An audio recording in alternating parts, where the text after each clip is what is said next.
خوتي الجزائريين، السلام عليكم ورحمة الله تعالى وبركاته. خوتي في هذا الفيديو حنشوفوا الفرحة تاع الافارقه، راهم يقولوا الاستقلال قريب ان شاء الله، الاستقلال قريب، راهم ميتين بالسعاده خوتي. سورتو الموقف تاع الجزائر قالهم لي توشي النيجر ولا بوركينا فاسو ولا مالي ولا كاش بلاد في السيكتور راحت عليه، قالوا اندلاع الحرب، هما عجبهم هذا الموقف خوتي. اونفان يا خويا الحمد لله يديروا يدهم في يد الجزائر يا خوتي، الجزائر ما تحب لهم غير الخير يا خويا، ما منعاونوكم اقتصاديا كيما يقول لك دونون يا خويا، شد مد هذه هي، ما نجوش نستعمروكم، ولو كان تولي افريقيا تحاوز كاع الاستعمار خوتي، قسما بالله غنولوا قوه خوتي. او عندها واحد اليومين راح وزير الطاقه مع حكار تاع سوناطراك وبزاف المدراء راحوا للزيمبابوي خوتي، داروا معاهم اتفاقيات في التريسيتي في الغاز في البترول، هذه جازت شغل مرور الكرام خوتي، واحد ما سمع بها. المهم خوتي شوفوا كيفاش يهضروا الافارقه على الموقف الجزائري مشاو يصرا في النيجر، ونبداو على بركه الله. Béton, la France va béton. Ah, salut. Ah, excuse-moi, depuis tout à l'heure, je ris vraiment. Donc, c'est la fin de toute raison. Ok. Vous avez vu, eux, là? Eux, ils ont une armée. Je parle au niveau africain. Au niveau de toute l'Afrique, ils ont l'une des armées les plus importantes. Là, ils ont dit, tu touches à eux, là, eux, ils viennent, ils vont te boumara. Tu touches au Mali, ils vont te bambata, quoi. Tu touches à la Guinée. Ils sont, donc, en tous les cas, c'est le premier pays du Maghreb hein, à avoir porté ses couilles. Je dis bien, c'est le premier pays du Maghreb à avoir porté ses couilles. Ça me passionne. Hein. C'est ça qu'on appelle le panafricanisme. Mais aucun pays n'agit, surtout au Maghreb, aucun pays n'agit sans intérêt. C'est pour ça que moi, je suis surpris. Vous voulez quoi? C'est ça. Parce que là, vous êtes en train de m'étonner. Vous êtes en train de m'étonner. Depuis les années 60, vous êtes en train de me surprendre. Entre-temps, il y avait une petite pause, mais là, vous revenez, on dirait que vous avez retrouvé vos esprits. Non, les Algériens, non, c'est bien, c'est correct, c'est correct, c'est correct. On fait comme ça. Non, ça là, vraiment, non, ça me passionne. Hein. Salam la famille, une autre bonne nouvelle. S'il vous plaît, partagez au maximum, c'est urgent. L'ère de la délivrance, l'ère de la liberté, l'ère de la victoire a sonné en Afrique. Vous avez vu, quand le président français a ordonné à ceux qui frappent sur le Niger, aussitôt le président Ibrahim Traoré de Burkina Faso a répliqué, le président Assimi Goïta la même chose, et le président guinéen, son excellence le colonel Mamadi Doumbouya. Tout à l'heure, là où je vous parle, c'est une information capitale, voilà pourquoi je me suis fait le plaisir d'être devant ce petit téléphone, parce que c'est vraiment une bonne nouvelle pour nous, c'est une bonne nouvelle. Nous avons l'Algérie aussi qui vient de nous rejoindre dans ce combat. À travers le chef d'état-major de l'armée algérienne, ils ont dit officiellement, toute frappe contre le Niger ou contre un pays voisin, c'est considéré comme s'ils ont fait une déclaration de guerre. Ça c'est très bien. Une victoire pour l'Afrique. Vous savez, nous sommes tous liés par l'histoire. Mais ces gens-là sont très stratégiques. Ils ont créé un fossé entre les Africains, dis-moi ainsi, qu'on appelle aujourd'hui les Maghreb, et ceux qu'ils appellent les Noirs. Selon eux, ils ont créé une différence. La couleur des peaux ne signifie absolument rien. On a tous les mêmes couleurs de sang qui coulent dans nos veines. On doit tenir compte de ça. Mais Dieu sait faire les choses. Et Dieu ne se presse pas. Il est omniscient, omnipotent, omniprésent. À travers le coup d'état de Niger, Dieu a mis la lumière sur beaucoup de situations. Voilà. Maintenant, le peuple africain s'est réveillé. Le peuple africain s'est réveillé. Je vous ai dit, depuis le commencement de la guerre de l'Ukraine, je dis, cette guerre va se déporter plutôt en Afrique. Et vous avez vu les conséquences. Tout ce qui se passe aujourd'hui, c'est le fait que les pays africains ne sont pas vraiment indépendants comme nous l'entendons. L'indépendance de l'Afrique, c'est dans la dépendance totale. Il est l'heure pour nous de se réveiller, il est l'heure pour nous de se donner la main. Quand on dit la force africaine, il ne faut pas voir ces présidents aujourd'hui vraiment qui se sont sacrifiés pour notre cause. La vraie force, c'est nous le peuple. Ils ont besoin de soutien du peuple.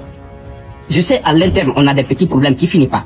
Les problèmes ethniques, les problèmes régionaux, liés au tribalisme, ainsi de suite. Il faut que nous mettons tout ça là de côté.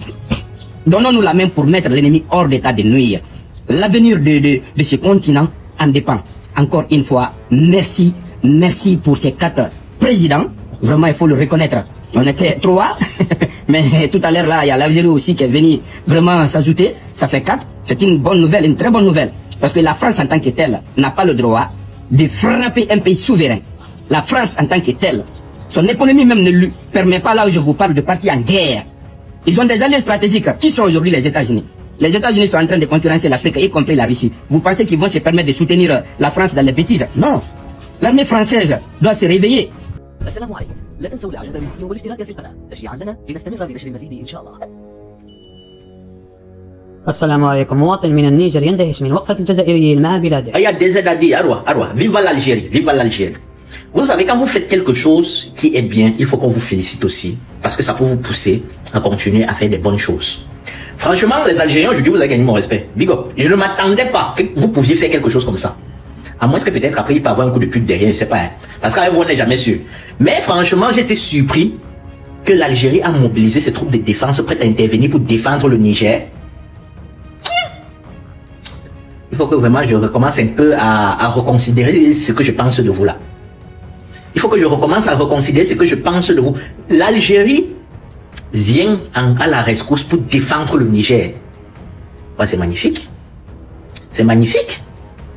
Donc, ils ont traversé le désert là pour venir à la frontière du Niger, se positionner, dire que si vous avez besoin de nous, on est là. Les hommes. Grand respect les Algériens. Grand respect. Ce qui est sur moi, bon, vous savez, moi j'ai pas d'équipe. Hein. Si vous faites mal, il va vous dire que vous faites mal. Si vous faites bien, il va vous dire que vous faites bien. Et sérieusement, là, c'est un geste à admirer et à féliciter. Vive l'Algérie. Et la politique politicienne française vis-à-vis de l'Afrique doit changer. Ça ne peut pas être une éternité. L'ère de la conscientisation a sonné. Le partenariat envers les pays africains doit se reposer sur des principes, sur des valeurs. Gagnant-gagnant. Tous les représentants que vous appelez les présidents entre Diomaye de la CEDEAO, c'est des personnes qui ne sont pas là pour le peuple. Tout le monde sait. Un rare pays africain aujourd'hui qui a connu une vraie élection digne de nom.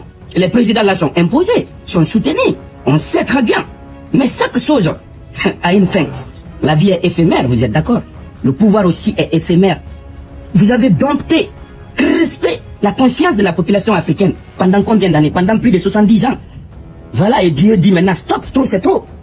On a tout ce qu'il faut. L'Afrique aujourd'hui est le seul continent d'avenir. Tous ces pays développés, leur économie, leur force se reposent sur la coopération de l'Afrique. Voilà pourquoi il est l'heure pour nous de se réveiller. Comme l'a dit l'immortel Thomas Sankara, une aide qui ne peut pas nous aider à s'emparer de l'aide n'est pas une aide. Donc les présidents africains aussi doivent faire très attention. Vous avez pris les pouvoirs, le peuple, je dis bien le peuple conscient vous soutient à 100%. Dans les négociations et dans les partenariats, il faudrait que vous faites très attention. Très attention. Parce qu'aujourd'hui vous êtes la voix du peuple. Pour la première fois dans l'histoire de l'Afrique. Tous ces panafricains qui ont été assassinés ont ressuscité à travers vous. Vous êtes guidés par leurs fantômes. Ne faites pas l'erreur de suivre la politique politicienne. Mettez toujours l'intérêt supérieur de l'Afrique à cause de vos enfants, à cause d'un avenir radieux. Regardez aujourd'hui ce qui se passe. La migration irrégulière. Ils ont créé un grand fossé entre les Africains qu'on appelle Maghreb et les autres Africains. Et c'est eux-mêmes qui sont en train de réprimer leurs propres frères. Tout ça la rentre au compte de la politique politicienne. Tout récemment, vous avez vu le président tunisien qui a demandé à sa population de faire des exactions, de faire quitter par la force tous les Africains. Je dis bien tous les Africains. Et même on dirait qu'ils ne sont pas des Africains. Sur le sol, sur leur sol, dis-moi ici. Mais est-ce que la CEDEAO a condamné ça? Mais non. À longueur de journée, il y a des milliers d'Africains qui traversent, comme on appelle, l'océan méditerranéen pour se rendre en Europe. Vous pensez que c'est un choix? Ce n'est pas une question de choix. Ces jeunes-là aujourd'hui sont dépourvus de leur propre dignité. L'espoir n'est pas permis. Nous existons, on ne vit pas. On a tout ce qu'il faut, tout. On est même qualifié de scandale zoologique. C'est comme si on était assis sur un lingot d'or en train de mendier.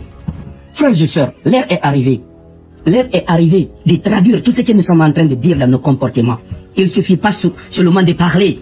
Cette parole doit être sacrée. Ça doit être transmis de génération en génération. Seule l'union fait la force. Vous avez vu l'exemple. La France était prête à bombarder le Niger à travers ces 3 présidents qui ont lu les discours en disant que s'ils s'attaquent seulement au Niger, c'est comme si c'était une déclaration de guerre. La France a fait un repli stratégique.